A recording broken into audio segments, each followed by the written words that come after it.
Thank you so much for joining us this evening and all weekend, actually. And ready whenever you are to hear your Dharma wisdom. Thank you, Mushin. Good evening, everyone. Wonderful to be practicing with you.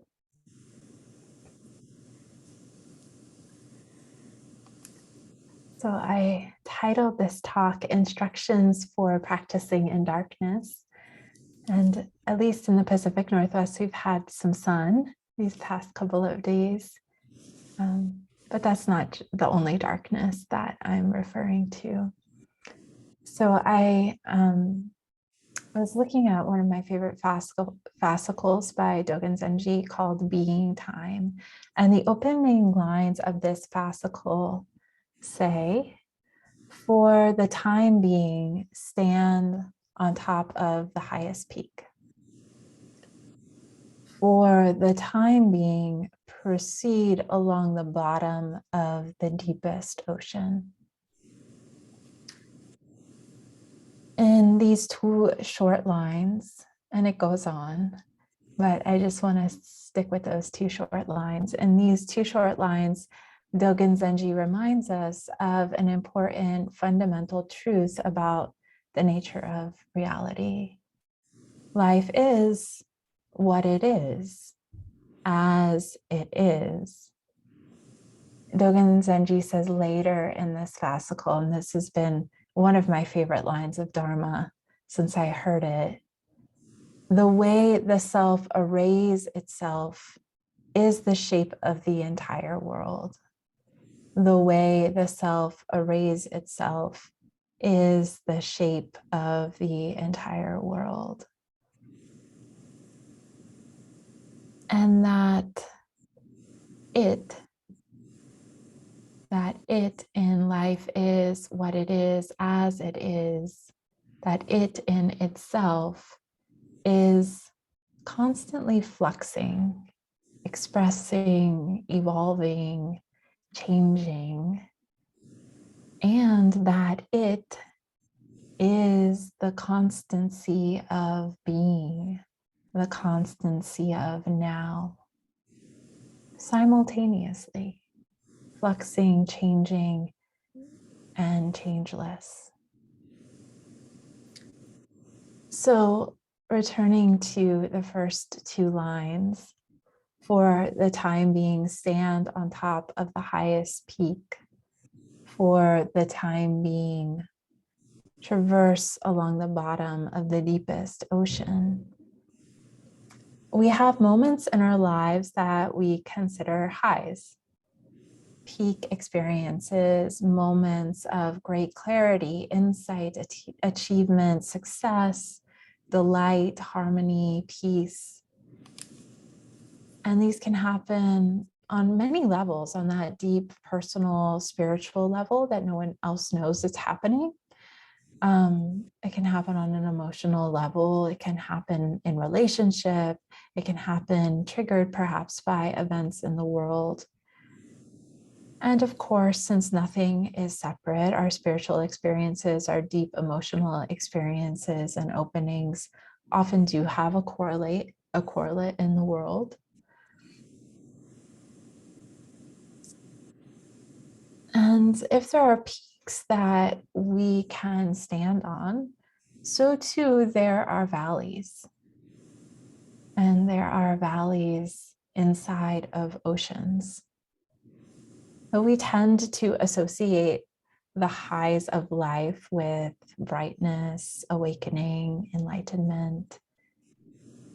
Things seem, well, just clear, apparent, perhaps obvious. The next steps, so clear. There is confidence, a sense of vision, often an optimistic feeling about whatever comes next in the midst of these peak experiences, in the midst of standing on top of the highest mountain. And then there is the darkness. Darkness is associated with the lows, the underworld, the bottom of the deepest ocean, also associated with depression, sadness, fear, isolation, not knowing what we're doing or why, the unknown. And we have a tendency to cast all that we don't know or don't understand into the darkness, and then react to that darkness with fear of that dark unknown. And this isn't a modern phenomena. There is something deeply instinctual in feeling trepidation around the dark.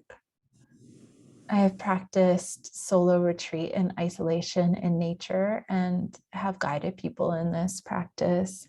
And many report that at the advent of dusk, a heightened alertness arises, a sense that the same area that we were freely walking in, meditating in, playing in during the day is now unsafe, full of predators, wild animals, ghosts. Fear of death feels palpable as the mind generates gruesome ways in which one could meet their end. I have a Dharma brother and sister who are currently on pilgrimage in Mexico, Shanae and Soten, who many of you know.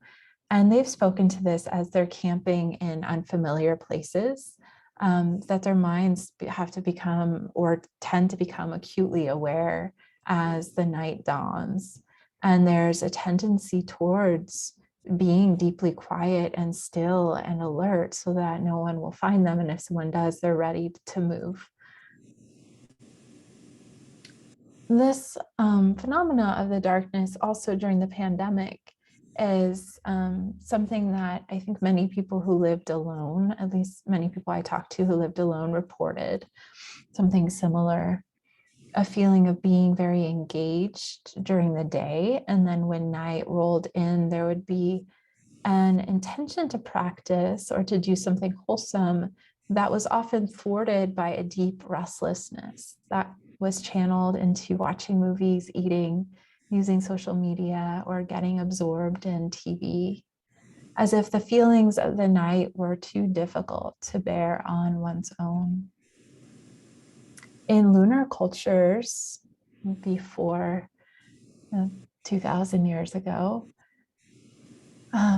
the time of the new moon became a time of sacrifice, appeasing the goddess of the moon so that the light and life would be restored every month. Carl Jung reports in his journal of a visit to Africa when he was in his 50s, and he was in the bush outside of Nairobi. And he said the people he was living with were the most optimistic people he had ever encountered during the day. But as night set in, they began performing rituals to ward off the evil spirits. And there was a sense of anxiety and restlessness in there, palpable in their presentation. So I wanted to draw on a vast array of human experience, and perhaps you have some of your own personal experiences in reflecting on just this experience of the dark. However you wrestle with it, however you experience it. And I was talking in a lot of these examples of the literal darkening of the earth and being, vulnerable to the dark. But I wanted to draw on a lot of different examples, both modern and pre-modern, to reveal that perhaps this relationship with the dark comes from a deep human or deep patterning within the human mind, and perhaps even the animal mind, this kind of instinctual patterning in our psyche in relationship to the dark.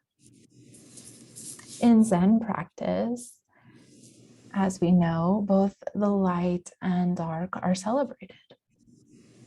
Or like all polarities, without one, you cannot have the other. The dark gives us a reference point to recognize the light, and vice versa. They need each other. Consider a day The dark of night has different work than the light of day. You could even say that we are different in the daylit hours than the nighttime hours.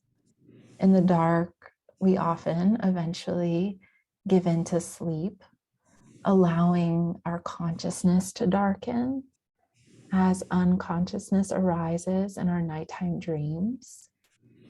And every night we surrender that sense of control that we have over the matters of our lives and give into the creative play of our imagination. We give into a kind of death, a death to our daylit lives of structure, of responsibility, of roles. We give into a death to our careers temporarily, our relationships, our possessions, this whole world that we conceive of during the day is surrendered as we fall asleep at night. And we enter something completely unknown, an unknown world. You could say that this is the practice of Zazen as well. And taking a step back from all that we identify with and entering the great unknown, the unknown of mind itself,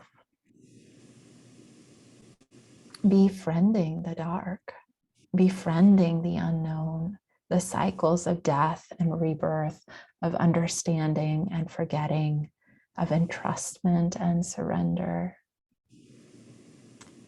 There is a koan in the miscellaneous koans of our lineage that when I was working on with Chosen Roshi, she looked at me with a fierce confidence and said, "This is the heart of Zen practice.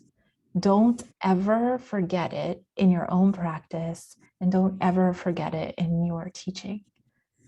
This made a pretty potent impact on me, and I reflect on it a lot. And of course, from that time on, this line hasn't left me. Whereas, other koans kind of can slip through and I can forget about them. And the koan is, "Where does the candlelight go when it is extinguished?" That's the first line. And the second line is, "Darkness is the home from which it comes." Darkness is the home from which it comes. I chose to invoke darkness for this talk because we're in the middle of winter.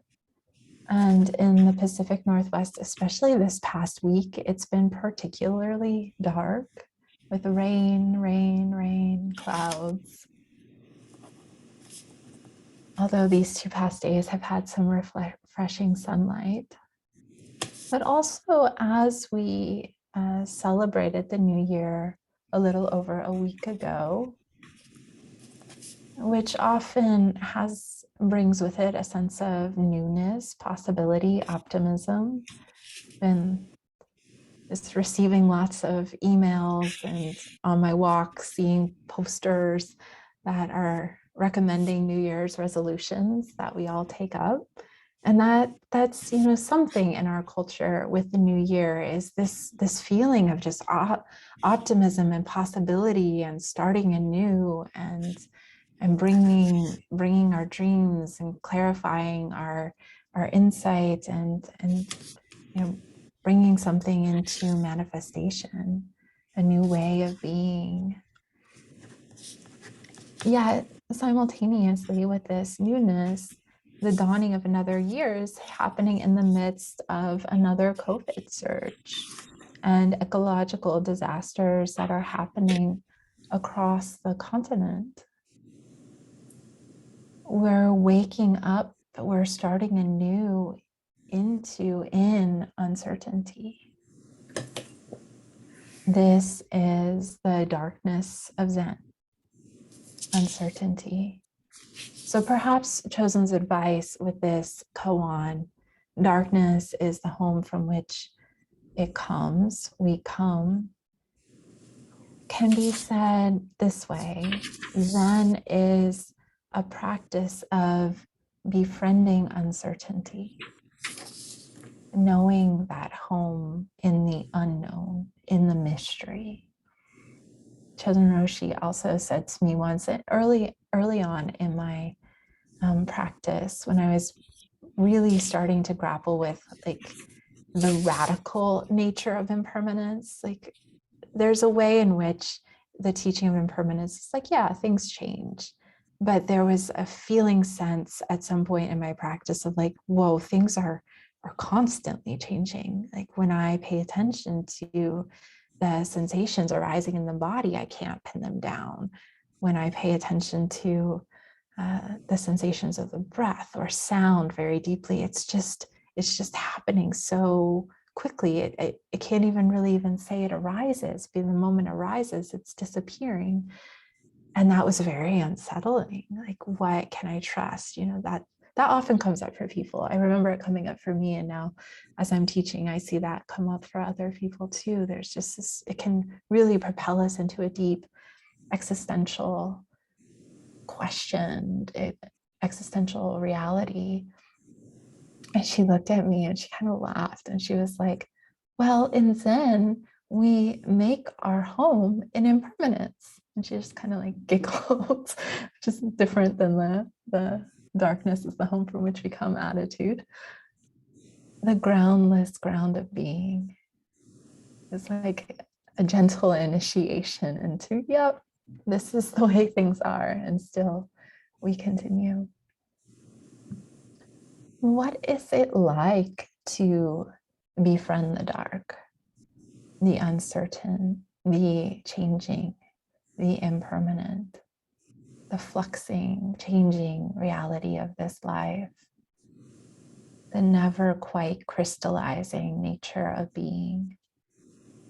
What does it mean to befriend this mystery that we are? And two, the darkness is emptiness. And emptiness, and another quote from Chosen, emptiness, she used to say, is pure potential energy. And I've always liked that definition because it's closer to truth. The word emptiness has a certain connotation, I think, in our culture, but emptiness as pure potential energy, not yet formed into anything. So pure possibility exists within those touches of emptiness. Energy that does not belong to any of us as individuals, as an egoic self. But when we empty out our minds, our hearts of those self-centered thoughts or just the busyness, storylines of daily life, when we let that go, like we do in Zazen, but throughout the day, when we're just able to let that go for a moment, that pure potential energy is what is moving through us, is allowed to move through us. And that's where creativity comes from, and compassion, and everything. So this energy can flow through us, and we take the form of original mind. We find ourselves back in the bosom of the universe, into the singularity that we once were and are never apart from. And that's why Zazen is so nourishing. So we come back to our original ground that we're never separate from, but we can get confused and get identified with, what's going on, the habits of mind, the particulars, so identified with the particulars that we forget the ground of being that connects us all, that is the source of life.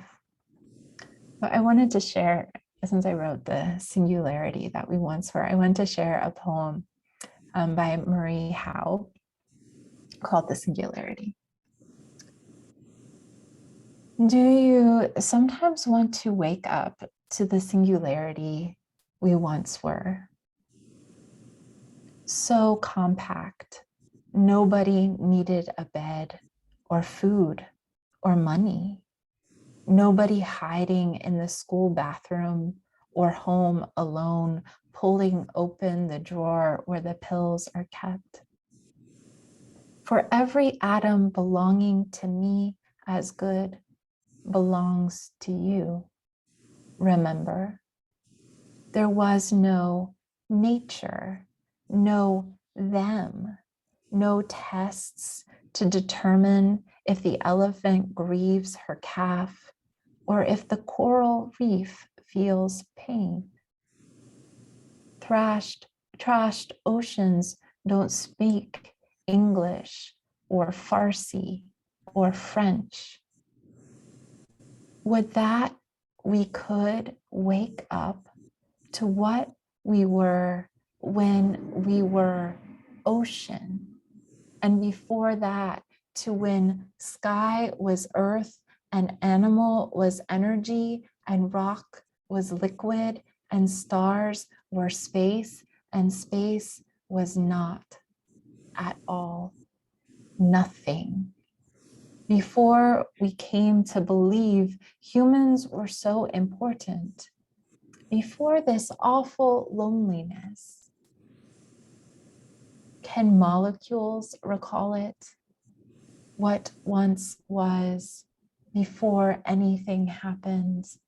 No I, no we, no one, no was, no verb, no noun, only a tiny, tiny dot brimming with is, is, is, is, is, all, everything, home.